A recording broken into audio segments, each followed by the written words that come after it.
صحیح بخاری اور صحیح مسلم دونوں میں یہ حدیث موجود ہے کہ اللہ کے محبوب صلی اللہ علیہ وآلہ وسلم نے رمضان مبارک کے پہلے 10 دن اعتکاف کیا اور پھر اپنے حجرے مبارک سے سر اقدس کو باہر نکالا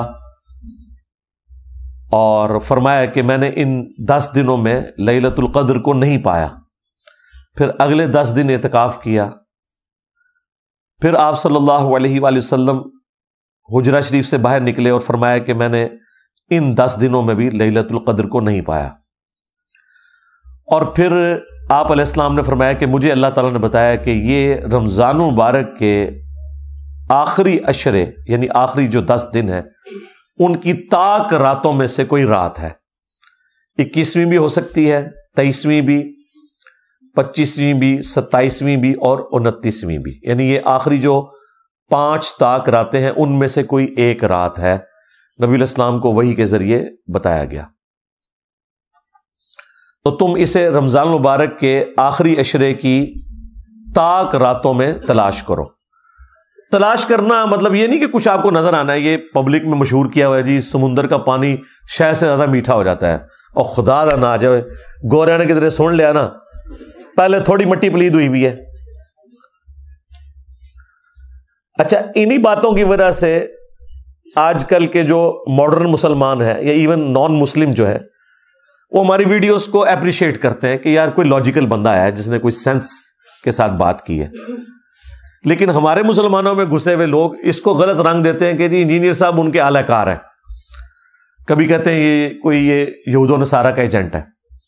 تو یہ لاجیکل گفتگو ہو رہی ہے، اس سے زیادہ سخت الفاظ میں اہل حدیث مکتب کے لوگ کرتے تھے، لیکن ان کے فرقے سے ان کو نقصان نہیں ہوا، نقصان تو ہوا ہے ہماری دعوت حق سے جو نبی علیہ السلام کی مبارک دعوت حق ہے، اس لیے انہیں تکلیف ہو رہی ہے۔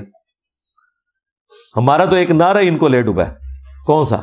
میرے نبی سا ہے ہی کوئی نہیں، تیرے بابے تھے شے ہی کوئی نہیں۔ تو اس کی وجہ سے پھر وہ سارا غصہ میرے اوپر نکالتے ہیں۔ تو شکر کریں کہ گوروں کو اردو نہیں آتی اور آپ کو انگریزی نہیں آتی۔ ہاں، انہوں نے سمندر کے کنارے کھڑے ہو جانا ہے اور انہوں نے آپ کو 5 راتوں کا ڈیٹا نہیں دینا، رمضان کی 30 راتوں کا ڈیٹا دینا ہے کہ جی یہ جناب ہم نے یہ سیمپل لے رہے ہیں تو بتائیں اس میں کون سا شہد سے زیادہ میٹھا ہے۔ جی درخت سارے سجدے میں گر پڑتے ہیں، انہوں نے کہنا نہیں لے جی ہم نے CCTV کیمرے لگائے ہوئے ہیں۔ انسان کو تو نیند بھی آ جاتی ہے، اونگ بھی آ جاتی ہے، کتا بھی رات کو سو سکتا ہے، CCTV کیمرہ تو نہیں سوتا۔ تو کہیں گے دسو کیا ہے؟ تو یہ کہانیاں سنانی بند کریں۔ ایون نبی علیہ السلام کے زمانے میں بھی جب شب قدر آئی ہے نا، صحابہ کو نہیں پتا چلا،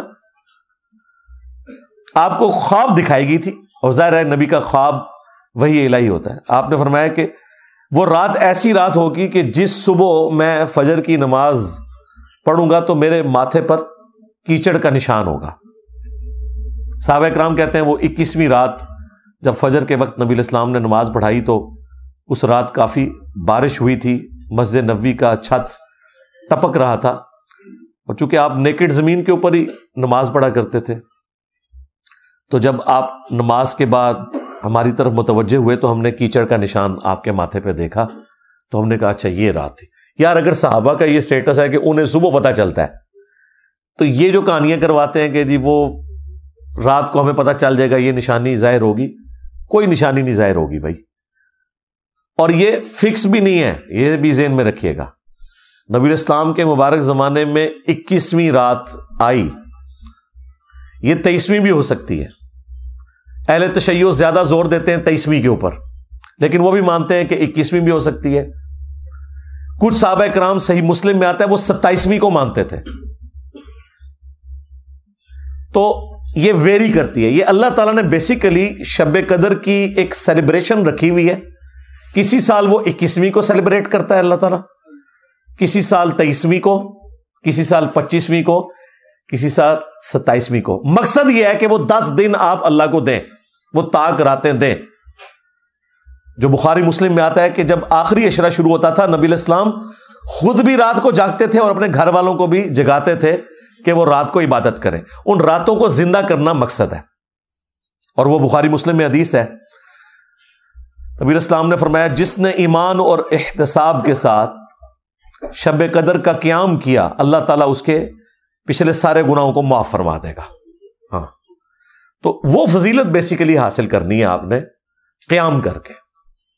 شب قدر اگر آپ کو مل گئی، یعنی وہ اللہ کے علم میں کون سی ہے، تو یقیناً اگر آپ آخری طاق راتوں میں قیام کرتے ہیں آپ کو مل گئی، کوئی نشانی نہیں ظاہر ہونی۔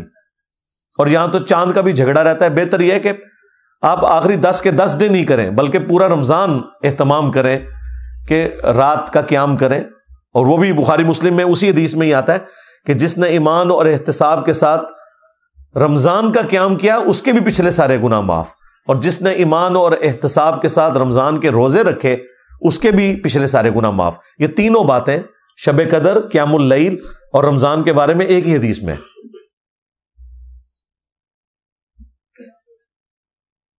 اور پھر یہ جو فضیلت پوری رات کی اللہ تعالیٰ کی طرف سے اس لیلۃ القدر میں، یہ روزانہ بھی کسی نہ کسی درجے میں فضیلت موجود ہے۔ وہ صحیح بخاری اور صحیح مسلم دونوں میں حدیث ہے کہ اللہ تعالیٰ روزانہ آخری تہائی رات جب رہ جاتی ہے نا، یعنی رات سٹارٹ ہوتی ہے غروب آفتاب سے لے کر فجر کا وقت شروع ہونے تک، یہ اگر 6 گھنٹے بنتے ہیں نا تو اس کو آپ 3 پہ ڈیوائڈ کریں، جو آخری 2 گھنٹے ہیں نا، 1 تہائی رات آخری جو رہ جاتی ہے، اس میں اللہ تعالیٰ آسمان دنیا پر روزانہ نزول فرماتا ہے جیسا کہ اس کی شان کے لائق ہے، اور کہتا ہے کہ ہے کوئی مجھ سے بخشش مانگنے والا میں اسے بخش دوں، ہے کوئی مجھ سے سوال کرنے والا میں اسے عطا کروں۔ اور اللہ تعالیٰ کی طرف سے یہ مسلسل ندا آتی ہے یہاں تک کہ فجر کا وقت داخل ہو جائے، یہ روزانہ کے لیے۔ اچھا، اس میں بعض لوگ پوچھتے ہیں کہ جی وہ رات کی ٹائمنگ تو پوری دنیا میں مختلف ہے، اس طریقے سے شب قدر بھی۔ بھائی آپ اپنے علاقے کو فالو کریں گے، یہ ساری چیزیں سمبولک ہیں، یہ فزیکل چیزیں نہیں ہیں، یہ ذہن میں رکھیے گا۔ لہذا یہ کہنا کہ جی آخری تہائی رات پاکستان میں تو اس وقت ہوتی ہے، تو 2 گھنٹے کا فرق تو سعودیہ کے ساتھ ہے، کیونکہ ہم GMT+5 میں ہیں اور وہ GMT+3 کے اندر ہیں، اور پھر طاق اور جفت کا بھی فرق آ جاتا ہے اگر آپ لیلۃ القدر کی بات کریں۔